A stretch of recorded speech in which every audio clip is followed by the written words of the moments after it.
Desde Felipe Neto sendo humilhado na frente de um juiz, Diz para eu enfiar o cadáver putrefato do meu pai no cu, junto com um colega dele Mentira. chamado senhor Maestro Boggs. Está nos autos, senhor Felipe Neto. até Ítalo Santos apodrecendo na cadeia. Independente, minha gente, se o juiz desse uma condenação, eles iam responder ou com tornozeleira em liberdade ou com medida cautelar. Às vezes, só de olhar para uma pessoa, o seu cérebro liga um alerta dizendo que ela não parece confiável. Muitas vezes, esse instinto resulta em preconceito. Outras vezes, ele tá certo e te livra de grandes problemas. Agora, a coisa fica ainda mais complexa quando milhares, talvez milhões de pessoas têm esses mesmos instintos. Quando milhões de pessoas decidem cancelar alguém. Nesse vídeo, você vai ver os 5 casos mais absurdos de influenciadores que já começaram o seu 2026 sendo cancelados, perdendo sua credibilidade com o público das piores maneiras possíveis. E no final, você vai conseguir tirar uma boa conclusão se eles realmente mereciam passar por esse julgamento ou se foram vítimas do preconceito de uma multidão amargurada e invejosa. Primeiro, um dos casos mais pesados é o de Felipe Neto. Por isso, o advogado do senhor Felipe Neto pede 131 anos de cadeia para mim. O Nando Moura tinha falado de vários outros influenciadores, nem citou o nome do Felipe Neto e olha o Felipe Neto ali se doendo. Mano, isso aqui não dá, velho. Felipe Neto divulgou cassino online para sua audiência majoritariamente infanto-juvenil? Sim.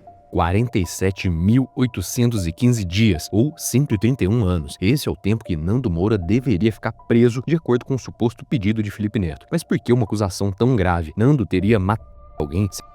Feito coisas terríveis? Não. Supostamente o processo teria acontecido por causa de ofensas contra a imagem de Felipe Neto. Há um bom tempo, Felipe e Nando não se dão muito bem pela internet e trocam farpas por aqui, seja por motivos políticos, ideológicos, mas dessa vez os motivos foram mais pessoais. Nando Moura teria feito vídeos criticando Felipe Neto e principalmente criticando seu suposto envolvimento com a Blaze, chegando a dizer que ele teria levado um público majoritariamente infanto-juvenil para uma plataforma de apostas. Aí, como de costume nesse país, onde quase tudo vira processo de calúnia e difamação, Felipe Neto teria entrado na justiça contra o Nando. Só que dessa vez não seria um caso comum, seria um caso criminal. E com base nas acusações, Nando Moura deveria pegar 131 anos de cadeia. O problema é que nessa daí, Nando já estava preparado, treinado a lidar com essas situações. Talvez por ter um irmão advogado, ou talvez por já ter levado inúmeros processos na internet por conta desses mesmos motivos. No dia 5 de janeiro de 2026, Nando então solta um vídeo com a audiência final do processo. 43 minutos de vídeo. E na maioria deles, Felipe Neto se mostra envergonhado, sempre no cantinho do vídeo, atrás do microfone, deixando entender que Nando teria grandes chances de levar melhor nesse processo. Eu não sou especialista em direito para entender quem fez o melhor trabalho ali e a decisão final ainda será tomada pelo juiz, mas observando a opinião da maioria das pessoas, o Felipe Neto parece ter começado o seu 2026 da pior maneira possível. Agora, uma acusação ainda mais grave que não acabou bem foi o caso de Juliana, que por incrível que pareça, ficou ainda pior nesse começo de ano. Falando no linguajar da militância, eu falei, você tem uma equipe de homens brancos héteros escrevendo piadas pra você todos os dias, ou seja, você está sendo servida por homens brancos héteros no roteiro. Aliás, cresceu assim, foi assim que ficou rica e aí depois as coisas foram mudando. Sobre detalhes sobre o caso Juliana, né? Como vocês sabem, a Juliana perdeu o caso. Se eu te contasse que um dos mais renomados apresentadores da TV brasileira teria sido conivente com e ser negado a ajudar uma vítima desse crime só pela cor de pele dela, o seu cérebro automaticamente iria odiar, condenar esse apresentador. Porém, parando para entender os dois lados da moeda, você vê que essas acusações não eram reais. O tempo inocentou esse apresentador, que inclusive mostrou áudios e provas contendo tudo o que aconteceu e revelando também uma dura realidade sobre a pessoa que estava acusando ele de tudo isso. Esse foi um caso que ganhou muita repercussão ano passado, então vou te poupar da história repetida que você já sabe. A grande questão que ainda não tinha sido resolvida é: por que Juliana faria uma coisa dessas? Por que ela teria feito uma acusação tão grave assim e ainda botado a culpa no Danilo Gentili, uma das pessoas que mais a ajudou? Alguns dias atrás, começou a viralizar um podcast onde Danilo mostra um outro lado de Juliana, um comportamento que explicaria quais eram as suas motivações. Danilo conta nesse trecho que Juliana não era uma funcionária qualquer no The Noite, ela era do elenco, ela tinha salário de elenco e tinha inclusive homens brancos e várias outras pessoas servindo ela no trabalho. Se tem uma coisa que faz o público em geral cancelar alguém, e com razão na internet, é discriminação. Quando alguém alguém deixa de ajudar ou até comete um crime contra alguém por puro preconceito. Porém, quando esse mesmo público descobre que essas denúncias são falsas, aí a coisa fica feia. Aí o cancelamento muda de lado de uma forma ainda pior. Antes de chegarmos ao caso mais revoltante desse vídeo, contendo um dos maiores esquemas de corrupção da história do país, você precisa entender uma história esquecida pelo público. Um influenciador que continua preso em 2026, mas que poucos falam sobre o que está acontecendo nos bastidores. Buzeira. A justiça manteve a prisão do influenciador digital Buzeira em audiência de custódia. Gente, vou ser o mais breve possível. Esse vídeo não é um vídeo de vitimização, é um vídeo de socorro, um pedido de socorro.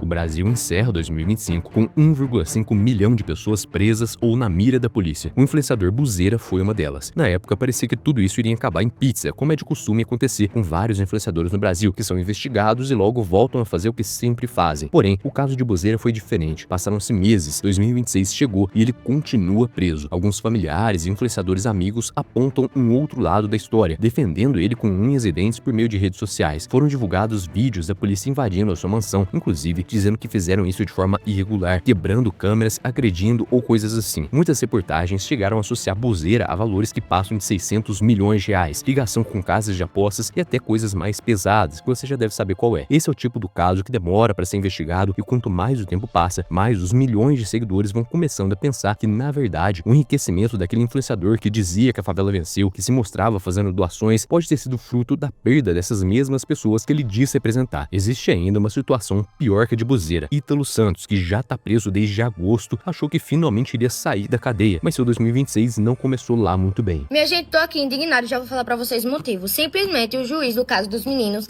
entrou de férias. Sim, minha gente. Se cair essas condenações de tudo que tá sendo acusado, eu duvido que ele vai ficar solto, mano. 6 de agosto de 2025. Nesse dia, Felca resolve mostrar que o suposto império de milhões de seguidores construído por Ítalo em suas redes sociais, que todos esses 25 milhões de seguidores, que todo esse suposto sucesso era fruto de exploração e adultização. Se passaram 6 meses, ele continua lá, na prisão. Repara que Ítalo e seu marido estão presos preventivamente. O julgamento e a condenação ainda não aconteceram. E enquanto não acontecem, pessoas como a Camilinha, a menina que participava de seus vídeos e que recentemente completou seus 18 anos, vem na internet tentar defender um influenciador preso. Geralmente, quando alguém é cancelado, quando a maioria das pessoas se posiciona contra uma pessoa, o comum é ver uma jovem como a Camilinha também seguindo esse efeito manada. Porém, por algum motivo, não foi isso que ela fez. Camilinha gastou explicações sobre o caso, dizendo que o juiz tirou férias, que se não fosse isso, era pra Ítalo responder em liberdade por ser réu primário, achando um absurdo o juiz ter tirado férias e mais diversas outras coisas. Mas quem entende do direito logo começou a corrigir todas essas falas, dizendo que essa, na verdade, ainda é um período de recesso, ou ainda explicando que qualquer férias é avisado antecipadamente. Mesmo assim, independente desse apoio de Camilinha, o primeiro mês do ano já começa mal pra Ítalo. Isso nos leva ao caso mais revoltante até aqui, um caso envolvendo corrupção e valores milionários usados para tentar te manipular, os influenciadores do Banco Master. Que é, vários influenciadores estão sendo pagos para fazer a defesa do Banco Master. Este valor simbólico de 2 milhões de reais. Que agora eles estão vivendo uma batalha de opinião pública tentando reverter. Nova revelação do caso Banco Master. Era muito simples. Eu precisava fazer vídeos e análises aqui no meu Instagram, dizer o seguinte, que o Banco Master era uma vítima do Banco Central, que tinha coisa errada no Banco Central e que isso tinha que ser investigado melhor. Para fazer postagens atacando o Banco Central e a liquidação do Banco Master. Todo mundo tem um preço, e aqueles que dizem que não tem, geralmente são os mais baratos. Então eu te pergunto, qual seria o preço de usar toda a sua influência que conquistou durante anos para colocar em dúvida uma decisão do Banco Central em liquidar o Banco Master? Supostamente, essa foi a pergunta feita para mais de 40 perfis, 40 influenciadores. Muitos deles aceitaram a proposta, ganhando de 250 mil reais, 7,8 mil reais, até propostas milionárias foram recebidas. Tudo que eles tinham que fazer era gravar vídeos duvidando das decisões do Banco Central, levantando suspeitas sobre o caso do Banco Master, plantando a narrativa de que não existia nada de errado com esse banco. Pro azar desses influenciadores, 2 nomes resolveram expor tudo o que estava acontecendo. Thiago Bavinato foi um dos nomes que não foi comprado. Ele prometeu fazer uma live em que contaria tudo o que sabe sobre esse esquema. Porém, a justiça misteriosamente determinou que ele não poderia fazer essa tal live. Rony Gabriel também foi um que recebeu a proposta, mas que, diferente dos outros, ele não aceitou e ainda jogou tudo na mídia. Nomes, valores e até provas sobre o briefing que essa empresa passou para ele fazer. No meio desse rolo, alguns nomes foram citados e essa galera começou a ser cancelada em massa. Porém, infelizmente não dá para comprovar nada ainda, já que o STF colocou toda a investigação sobre sigilo. Olhando todo esse caso, vem em mente o famoso e cruel advogado americano chamado Roy Cohn. Quem é membro do canal já deve muito bem conhecer a história desse cara, que foi responsável por mandar um casal para cadeira elétrica usando depoimentos falsos, simplesmente para criar uma aura de medo em torno da sua imagem. Roy Cohn tinha 3 regras que ele considerava cruciais para o seu sucesso. 1. Atacar sempre. 2. Nunca admitir nada, negar tudo. E 3. Clamar a vitória, jamais a derrota. O caso do Banco Master cada vez mais aparenta seguir essas regras, onde políticos e pessoas do mais alto poder brasileiro parecem fazer uma força conjunta para contra-atacar toda e qualquer acusação, negar todas as evidências das formas mais estranhas possíveis e tentar reverter a situação empurrando tudo para debaixo do tapete com uma narrativa qualquer comprada através de influenciadores. Se todos esses cancelamentos fazem sentido para você, torne-se membro do canal e veja um vídeo em sua tela sobre as quedas mais satisfatórias da internet. Te vejo lá.